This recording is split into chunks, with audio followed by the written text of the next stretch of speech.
السلام عليكم الزول الفلاون، الحمد لله راكم قاع بخير في هذا شهر رمضان الكريم. Vous voyez ce beau tableau derrière, ça représente nos compatriotes de la belle époque qui ont été massacrés, violés, expropriés par ce magnifique pays des Lumières qui s'appelle la France.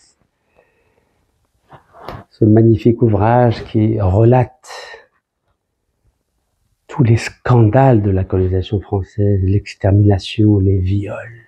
Vous savez qu'il y avait un rapport français qui s'appelle Moine, rapport Moine, qui disait qu'il y avait 60% d'enfants illégitimes en Algérie.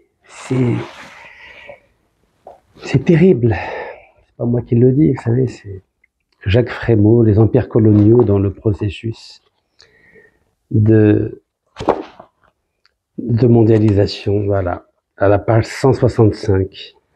La situation de l'Algérie n'est pas unique. Le rapport Moine dénonce la malnutrition, l'insalubrité des conditions de logement, la destruction des structures familiales, 60% de naissances illégitimes qu'entraîne la misère. Alors j'ai voulu faire cette petite introduction simplement pour vous contextualiser les choses dans ce mois béni de Ramadan al-Karim. Vous avez tous suivi l'actualité concernant le courageux journaliste français, autodidacte, je tiens à le signaler, Jean-Michel Apathy, qui a été sanctionné par une radio française, RTL, Radio-Télévision Luxembourgeoise, qui est la radio numéro 1 en France. Alors, il a une très longue carrière, Jean-Michel Apathy. Il vient du sud de la France. Il était régulièrement invité sur tous les plateaux de télévision. Il était notamment chroniqueur à l'émission Le Quotidien. C'est un homme qui ne mâche pas ses mots, car il n'a pas été formaté par l'école française. C'est quelqu'un qui s'est fait tout seul, comme un grand. Il n'a pas fait l'ENA, il n'a pas fait l'école de journalisme. C'est quelqu'un qui vient du cru, qui vient de la société. Et Jean-Michel Apathy a osé parler des enfumades. Les enfumades, c'est quoi? C'est la représentation un peu de ce tableau. Quand les Français étaient en Algérie, pendant les 10 premières années de la colonisation, entre 1830 et 1840, ils pratiquaient, on pourrait dire, une guerre classique, qui respectait à peu près, bien sûr tout est relatif, les règles de la guerre. Mais à partir de 1840, quand les Français ont vu que les Algériens résistaient, ne se laissaient pas soumettre, car il faut le dire, hein, le Dey d'Alger a mis 21 jours seulement pour se soumettre à l'armée coloniale. Le 5 juillet 1830, après que les troupes coloniales aient accosté sur la baie de Sidi Fraj le 14 juin 1830. Mais le peuple algérien, vous le connaissez, il n'aime pas la soumission. Et vous en avez un bon exemple devant vous aujourd'hui. Hein. Vous savez, j'ai du mal à dire amen à tout ce qu'on me dit. J'ai besoin de réfléchir, j'ai besoin de comprendre pourquoi les choses se passent de telle façon, de telle autre façon. Et donc Jean-Michel Apathy a rappelé cet épisode des enfumades où les Français avaient enfermé nos frères et nos sœurs et nos enfants et nos bébés dans des grottes avec de la paille et ils ont allumé le feu de façon à ce que ces milliers d'Algériens soient asphyxiés et meurent à feu doux. Eh oui. Alors les célèbres enfumades ont eu lieu dans ma wilaya, dans la wilaya de mon papa, Rabbi Yarhamou, la wilaya de Chlef. Et vous savez qu'à quelques kilomètres de Montouar, il y a une célèbre enfumade, celle qu'on appelle l'enfumade de Sbih. Sbih, c'est là où est né mon père, Sbih, Mchaya. Et donc régulièrement, alhamdoulilah, l'APS, l'agence de presse service algérienne, relate les enfumades de Sbeh Hachlouf, en disant que c'était le crime le plus odieux du colonisateur français ayant coûté la vie à des millions d'Algériens. Donc l'APS qui parle des enfumades, évidemment, elle aime parler du passé, mais elle n'aime jamais parler du présent. Vous savez que l'APS n'a jamais parlé de moi. Bon, mais allez, aujourd'hui on ne parle pas de moi. Donc vous voyez, ça c'est le Maqabra ta Sbeh, juste à quelques kilomètres de la maison. Voilà, Aïn Mren, entre Aïn Mren, la commune d'Aïn Mren et de Sabha. Donc ces enfumades ont lieu à Sbeh entre le 12 et le 16 août 1845. Eh oui. Donc on a une association qui s'appelle Mejda Thaqafiyya Tarikhiya, dont le président est Ma'ammar Doumi, qui régulièrement rappelle ou souvenir de ce crime abject de l'armée française. Il n'y a pas eu que Sbeh, il y a eu la tribu de Oulad Riyah, c'est toujours chez nous, c'est entre les communes de Dahra et Mostaganem. C'est un endroit magnifique, mais les Français, quand il s'agit de soumettre et d'exterminer un peuple, ils ne regardent pas l'endroit s'il est magnifique ou pas. Ils sont là pour massacrer, massacrer et massacrer. Alors, l'écrivain Olivier Lacour Grand-Maison, donc à chaque fois je vous cite ce livre-là car il veut tout dire. Il parle de la guerre de l'État colonial. Donc à la page 238, je vais juste vous citer une phrase, je ne vais pas vous embêter, pendant ce mois de Ramadan. Vous savez, ce qui s'est passé dans notre pays est terrible. Terrible parce que malgré nous, hein, nous avons reproduit le même schéma. Vous savez, c'est un peu comme Israël. Israël qui se fait massacrer par les Allemands, se fait exterminer par les Allemands, et ensuite massacre et extermine les Palestiniens, alors qu'ils n'ont rien fait. Et en psychanalyse, c'est connu, on reproduit toujours les souffrances qu'on a subies. La guerre civile algérienne, c'est la conséquence directe de l'extermination de la colonisation française. C'est-à-dire que, malgré nous, on a reproduit le même schéma destructeur. Allah yahfadh. Alors, un peu de patience.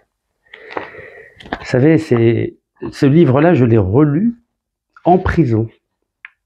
C'est extraordinaire, hein? Ce livre-là, d'ailleurs, je vais vous raconter l'histoire de ce livre parce que il y a toujours un lien entre la culture et ce que l'on vit. Voilà, bismillah. Donc, ça s'appelle de la guerre coloniale, le chapitre en question. Donc, 138. Ernest Renan a toujours défendu la France, toujours. Mais il a dit, écoutez cette phrase, à tort évidemment, nous nous étions habitués à croire que le 19e siècle avait inauguré une ère de civilisation, de paix, d'industrie, de souveraineté des populations. Et le grand écrivain Vigné d'Octon, qui était député en 1911, disait « Race inférieure, voilà l'abominable et mensongère théorie au nom de laquelle nous continuons depuis des siècles le front serein et la paix dans l'âme à piller, violer, massacrer jusqu'à l'extermination complète toutes les familles humaines qui n'ont pas la couleur de notre peau. » Et nous arrivons aux enfumades. Vous savez qu'il y a eu une discussion à l'Assemblée nationale française le 11 juillet 1845 et le président du Conseil, c'est-à-dire le chef du gouvernement, un peu l'équivalent de François Bayrou aujourd'hui, qui était le maréchal Soult, parce qu'à l'époque, et je tiens à le rappeler à ceux qui critiquent les régimes militaires, la France était un régime militaire et le maréchal Soult était chef du gouvernement français. Un peu comme un siècle plus tard avec le général de Gaulle, qui était non seulement chef du gouvernement français, ensuite président de la République française. Vous savez, il n'y a pas de règles en histoire. Il n'y a pas de règles en termes de gouvernance politique. Il y a des contextes, il y a des périodes. Bien sûr qu'on veut œuvrer pour que les choses s'apaisent, Mais quand on est dans un climat de tension permanent, parfois il est bon d'avoir un peu d'ordre. Donc je vous lis ce qu'a dit le maréchal Soult, le président du Conseil, qui était en même temps ministre de la guerre, un peu comme le président algérien aujourd'hui, qui est à la fois président de la République et ministre de la Défense. Et donc le maréchal Soult, il a couvert de son autorité le massacre perpétré par le colonel Pélissier dans la région de Dahra. Vous imaginez, c'est magnifique cette France, la France des Lumières, qui cautionne et qui couvre un génocide. Alors revenons maintenant à notre ami Jean-Michel Apathy, qui a dit publiquement donc sur les ondes radiophoniques françaises que la France avait commis ce qu'il appelle des centaines d'Oradour-sur-Glane. Alors c'est quoi les Oradour-sur-Glane? C'est un village français qui pendant la collaboration, pendant la Deuxième Guerre mondiale, avait été massacré par les Allemands. 643 villageois avaient été massacrés par les Allemands et les Français, car il faut le dire, les Français ont collaboré avec le régime nazi pour massacrer leurs propres frères. Eh oui. Derrière la Deuxième Guerre mondiale, il y a aussi une guerre civile française. Les Français ont massacré leurs propres frères. Les Français ont massacré leurs propres ministres, ont emprisonné leurs propres généraux, leurs propres hommes politiques. Et oui, on l'oublie. Alors quand les Français veulent nous donner des leçons, ils sont mal placés. Alors, j'ai vu qu'il y a eu beaucoup de pages, de vidéos qui saluent le courage de Jean-Michel Apathy, qui a parlé des enfumades et qui, avec Niftao, a dit « Moi, je ne reviendrai pas sur une chaîne qui m'a privé de ma liberté d'expression, car, dit-il, si je revenais sur cette chaîne RTL, cette chaîne de radio, ça voudrait dire que j'ai commis une faute. » Alors, il ajoute, je n'ai pas commis de faute. J'ai dit la vérité. Ah, ça fait plaisir quand même, hein. Des Français qui disent la vérité, qui défendent l'honneur de la France, en rappelant les crimes de la France en Algérie. On aimerait avoir des Algériens qui ont le même courage que Jean-Michel Apathy, car malheureusement, aujourd'hui en Algérie, quand on dit la vérité, on se retrouve en prison. Et c'est bien dommage, c'est bien dommage. Il n'y a pas de mal à dire la vérité. Il n'y a pas de mal à dire la vérité. C'est une prescription coranique. Alors, bien sûr, en tant qu'Algériens, nous ne pouvons que saluer la démarche honorable du journaliste Jean-Michel Apathy. Et il faut soutenir ce type d'initiative. Il faut. Et d'ailleurs, au plus haut niveau de l'État, il faut soutenir ce type de démarche. De gens qui ont le courage de dire la vérité et qui défendent non seulement l'honneur de la France, la belle France, la France des Lumières, mais aussi la dignité et le sang des milliers de victimes algériennes qui ont été massacrées par l'armée coloniale française. Maintenant, je vais vous prendre un deuxième exemple de journaliste. Et vous allez comprendre à quoi je vais arriver. C'est Michel Onfray, philosophe, s'il vous plaît, grand philosophe. C'est le philosophe le mieux payé dans le monde. Il a une fortune de 215 millions d'euros. Je répète, 215 millions d'euros de fortune personnelle. Il n'a pas volé, il n'a pas escroqué, il n'a pas eu des pots de vin. Sa fortune, elle vient à 100% de 100 livres qu'il a publiés. Eh oui, voilà un intellectuel qui vit de sa plume et qui n'est soumis à aucun diktat. Il est totalement libre. Jean-Michel Apathy a simplement un salaire de journaliste. Lui, il est journaliste et philosophe et écrivain à succès. Alors, Michel Onfray, c'est un souverainiste. Écoutez-moi bien. Michel Onfray, je vais vous dire. Donc là, voilà les articles, on parle de sa fortune, de ses livres. Il a 66 ans. Donc, considéré comme le philosophe le mieux payé dans le monde. Donc, Michel Onfray, au début, il faut que vous sachiez qu'en 2023, il est intervenu sur la chaîne française CNews en disant qu'il appelait à décoloniser le Sahara occidental. Car, disait-il, cohérent avec sa démarche souverainiste, c'est-à-dire le droit des peuples à disposer d'eux-mêmes, il était tout à fait normal pour ce philosophe français, qui ne dépend de absolument personne, de défendre la cause du peuple sahraoui, notamment par le biais d'un référendum où on poserait la question aux Sahraouis, est-ce que vous voulez, oui ou non, être indépendant, autonome ou rester sous souveraineté marocaine? Donc là, 14 septembre 2023, c'était juste au moment du séisme, du terrible séisme de Marrakech, Rabbi Yarham. Et d'ailleurs, les Algériens, beaucoup d'articles en Algérie ont salué le courage du philosophe Michel Onfray, un peu comme aujourd'hui, les Algériens saluent le courage de Jean-Michel Apathy. Ben oui, quand ça va dans notre sens, évidemment, on va saluer. Donc là, c'est un article de lapatrie.tv, mais il y a eu des articles dans TSA, il y a eu Algérie 360, etc., etc. Vous voyez, c'est clair. Hein. Michel Onfray appelle à décoloniser le Sahara occidental. Il l'a dit publiquement sur la chaîne la plus xénophobe de France, c'est-à-dire sur CNews. Donc sur CNews, il a défendu, écoutez-moi bien, l'Algérie et le Sahara occidental. Il a dit qu'il fallait discuter avec l'Algérie, notamment pour les problèmes d'immigration. OK? Donc notre ami Michel Onfray a même, écoutez-moi bien, hein, a traité le Maroc d'État voyou. Michel Onfray, le philosophe le plus riche du monde, qui n'a jamais eu aucun pot de vin de qui que ce soit. Regardez, Michel Onfray traite le Maroc d'État voyou, à cause de l'affaire de la drogue, évidemment. Donc ça, c'était 15 octobre 2024. Donc là, le décoloniser Sahara, septembre 2023, Maroc État voyou, octobre 2024. OK? Donc, il y va, quoi. Hein. Donc ça, c'est... allons-y. Donc c'est Al-Watan, là. C'est Al-Watan qui avait repris.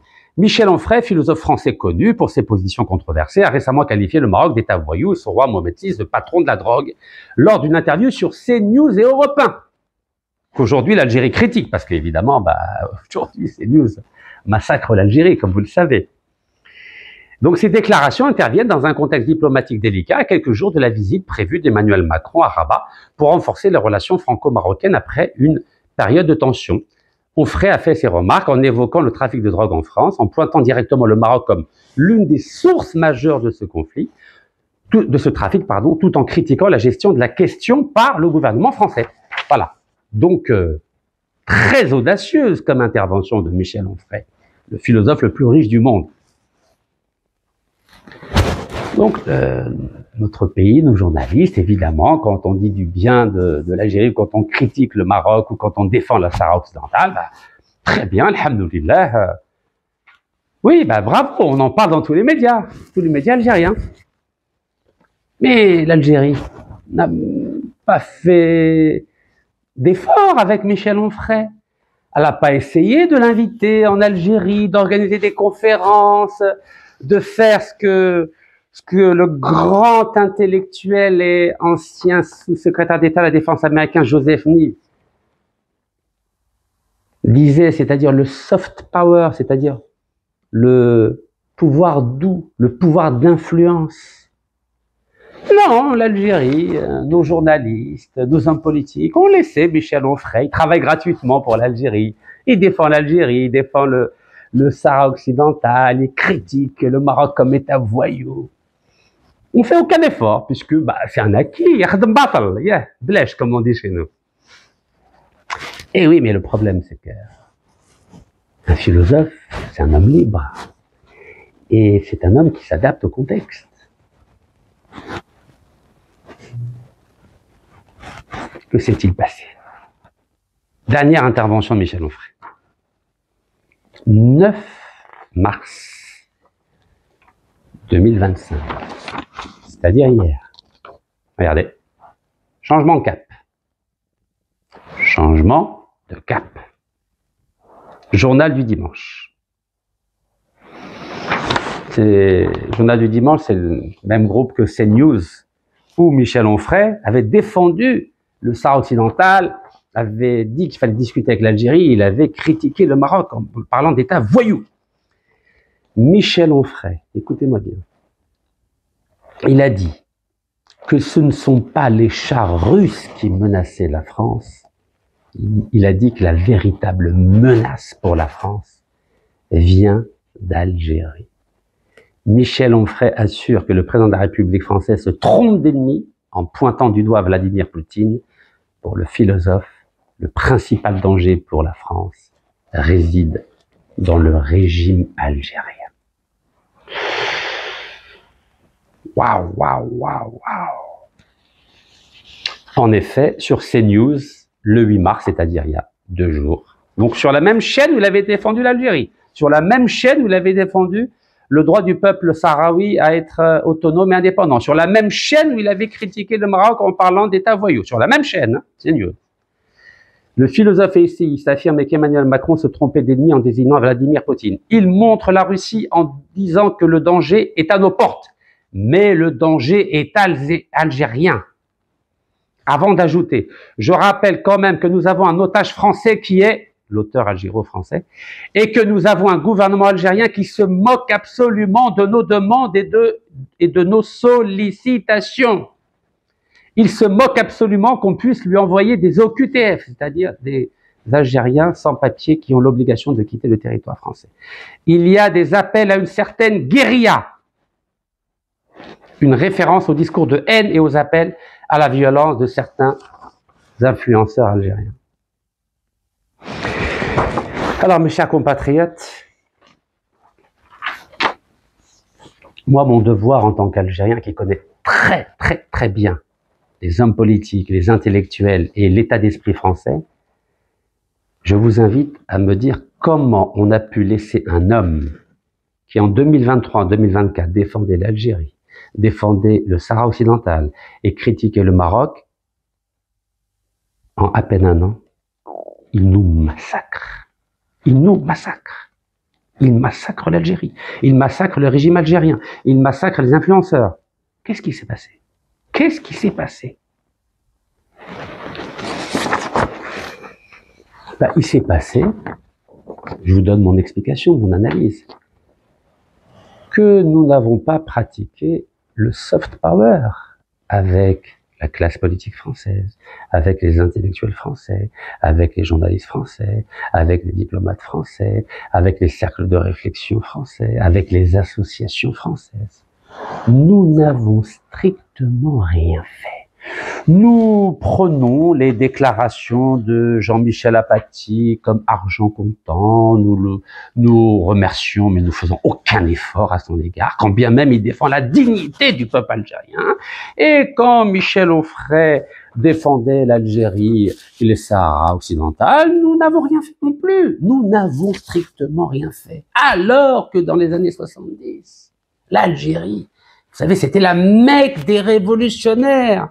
Dans le monde entier, nous étions respectés, honorés, glorifiés comme le pays de millions de shahid, le pays des 1,5 million de martyrs qui ont réussi à dégager cet empire colonial de la France, de l'Afrique et de l'Algérie. Eh oui, c'est grâce au courage de nos révolutionnaires algériens, de nos martyrs algériens, que d'autres peuples africains ont senti aussi le courage de lutter contre le colonialisme français. Et je prends comme exemple nos frères camerounais. Vous savez que nos frères camerounais ont combattu avec courage contre l'impérialisme et le colonialisme français. 120 000 morts. Oui, c'est vrai que c'est loin des 1,5 million de morts, mais avec Madagascar, 89 000 morts et le Cameroun, 120 000 morts, c'est vraiment les 2 grands pays qui ont combattu et qui ont le sang des martyrs dans la couture de leur drapeau. L'Algérie donc a donné le courage. Et c'est parce que l'Algérie avait une énorme réputation dans le monde entier que nous avons réussi, dans les années 60 et 70, à encourager d'autres mouvements de libération dans toute l'Afrique, au Vietnam. Je vous rappelle qu'on a aidé quand même les Vietnamiens aussi.